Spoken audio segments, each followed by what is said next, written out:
How to manage auto updates for your apps. Hey guys, welcome to today's tutorial. So today I'll be teaching you how you can manage auto updates for your apps. So the first thing you need to do is to open your settings on your mobile phone, then you wait for the page to load. And once the page has loaded, you see several options on the settings page where you can see informations about your phone. You can change some setting. You can change the setting of your display, of your notification, your wallpaper, and so on. So since you want to manage auto updates on your phone, what you need to click on is the System Apps Updater. You click on it, click on System App Updater, then you wait for it to load.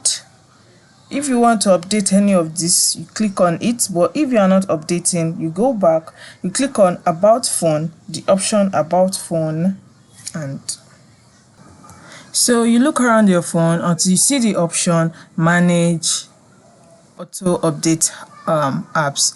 So the first thing you need to do is to click on your settings icon on your phone, then you wait for the page to load, and on the page just take a look at the apps that you want to manage, and once you've seen them, you click on Manage Auto Updates. So it's that simple, and you can also try it out.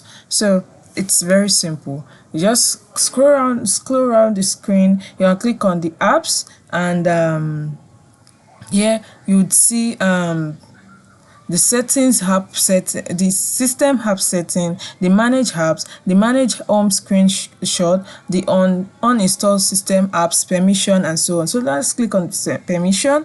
So once you click on permission, you'd see other things that